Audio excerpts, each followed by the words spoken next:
نحمدہ ونصلی ونسلم علی رسولہ الکریم اما بعد۔ ذوالحج کا مبارک مہینہ چل رہا ہے۔ اللہ رب العزت کی برکتیں، اللہ رب العزت کی عنایات اس امت پر بہت زیادہ ہیں۔ ذوالحج میں اللہ تعالیٰ نے اپنی انہی عنایات میں سے دو عظیم عبادتیں اس امت پر فرض اور واجب فرمائی ہیں۔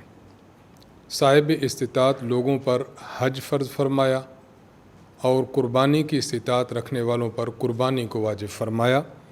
اس لیے جو لوگ حج کریں گے، قربانی کریں گے، اللہ تعالیٰ ان کے حج اور قربانی کو منظور اور مقبول فرمائے۔ حدیث مبارک میں ہے، اللہ کے نبی صلی اللہ علیہ وسلم ارشاد فرماتے ہیں کہ جب جانور قربانی کا ذبح ہوتا ہے تو اس جانور کا خون زمین پر گرنے سے پہلے ہی اللہ کے ہاں شرف قبولیت پا لیتا ہے۔ اس لیے انسان کو خوش دلی کے ساتھ قربانی کرنی چاہیے۔ اور ایک حدیث مبارک میں تو یہ ہے، اللہ کے نبی صلی اللہ علیہ وسلم ارشاد فرماتے ہیں کہ قربانی حضرت ابراہیم علیہ السلام کی سنت ہے، اور قربانی کے جانور کے ہر بال کے بدلے میں ایک نیکی ملتی ہے۔ صحابہ کرام رضی اللہ عنہم نے عرض کی، یا رسول اللہ، اگر کوئی شخص ایسا جانور ذبح کرتا ہے جس کی اون ہو، جس طرح بھیڑ ہے ذبح ہوتی ہے، تو نبی علیہ الصلوۃ والسلام نے ارشاد فرمایا کہ اون کے ہر بال کے بدلے میں بھی اللہ ایک نیکی عطا فرماتے ہیں۔ تو احادیث مبارکہ میں قربانی کی بہت زیادہ فضیلت وارد ہوئی ہے۔ قرآن کریم میں اللہ تبارک و تعالی نے قربانی کے متعلق باضابطہ حکم ارشاد فرمایا، فَصَلِّ لِرَبِّكَ وَانْحَرْ، کہ آپ اپنے رب کے نام نماز پڑھیے اور قربانی کیجیے۔ مفسرین کرام رحمہم اللہ تعالیٰ نے اس آیت مبارکہ سے ثابت کیا ہے کہ قربانی کرنا واجب ہے۔ اس پر مفصل طور پر استاذ محترم حضرت متکلم اسلام مولانا محمد الیاس گھمن صاحب دامت برکاتہم نے اپنے ویڈیو کلپس میں یہ باتیں ارشاد فرما کر امت کی رہنمائی فرمائی ہے۔ آتے ہیں آج کے سوالات کے جوابات کی طرف۔ محمد سیف علی صاحب نے ہندوستان سے یہ سوال پوچھا ہے، اگر کوئی شخص ایک بڑے جانور میں 7 افراد کو شامل اس طور پر کرے کہ ایک حصہ خود کی جانب سے اور بقیہ 6 حصے مرحومین کی جانب سے، تو کیا ایسا کرنے سے اس جانور میں مکمل 7 حصے شمار کیے جائیں گے یا نہیں؟ اگر ایک بندہ 7 حصوں میں سے ایک حصہ اپنے لیے رکھتا ہے اور باقی 6 حصوں میں نیت یہ کرتا ہے کہ یہ فلاں مرحومین کی جانب سے ہوں، تو واقعی یہ 7 حصے اس جانور میں جو ہے وہ برابر ہو جائیں گے۔ گویا کہ ہم یہ کہہ دیں گے کہ اب یہ جانور اپنے 7 حصے مکمل کر چکا ہے۔ اور دوسرا سوال یہ کرتے ہیں کہ بڑے جانور میں حصص کی کیا ترتیب اور کیا حساب ہے، کتنا حصہ فرض ہے؟ بڑے جانور میں زیادہ سے زیادہ شریک ہونا چاہیں تو 7 افراد شریک ہو سکتے ہیں۔ 7 افراد سے زائد افراد کا شریک ہونا جائز نہیں۔ اگر 8، 9، 10 افراد نے مل کر قربانی کر لی تو کسی کی قربانی نہیں ہوگی، بس محض وہ گوشت ہے جو انہوں نے کھانے کے لیے ذبح کیا ہے۔ ہاں، اس سے کم افراد اگر شریک ہونا چاہیں، 7 سے پیچھے 6، 5، 4، 3، 2، اکیلا بھی اگر بڑے جانور کو اپنی طرف سے ذبح کرنا چاہے تو اس کو اجازت ہے۔ محمد عامر صاحب چائنا سے یہ سوال کرتے ہیں، کیا ایک حصہ قربانی میں لے کر پوری امت کے لیے ایصال ثواب کی نیت کر سکتے ہیں یا صرف ایک حصہ ایک بندے کے لیے کر سکتے ہیں؟ جب کوئی شخص ایصال ثواب کے لیے قربانی کرتا ہے تو قربانی اس شخص کی طرف سے واقع ہو جاتی ہے، اور جو اس کا ثواب ملنے والا ہے وہ ثواب یہ شخص جس کو بھی ایصال کرنا چاہے، پہنچانا چاہے تو اس کو مل سکتا ہے۔ مثلا ایک شخص نے ایک بکری ذبح کی، نیت اس میں یہ کی کہ اس کا ثواب رسول اللہ صلی اللہ علیہ وسلم کی ذات اقدس کو ملے، تو ٹھیک ہے، ایک شخص کی قربانی ایک کی طرف سے ہو گئی۔ اب ایک اور شخص ہے، وہ قربانی کرتا ہے ایک بکری اور نیت یہ کرتا ہے کہ اس کا ثواب پوری کی پوری امت کو مل جائے، تو یہ بھی درست ہے۔ تو قربانی کرنے والا تو ایک فرد ہو، لیکن جس کو ایصال ثواب کیا جا رہا ہے وہ ایک فرد بھی ہو تب بھی ٹھیک ہے، اور اگر ایک سے زائد پوری امت ہو تب بھی ٹھیک ہے۔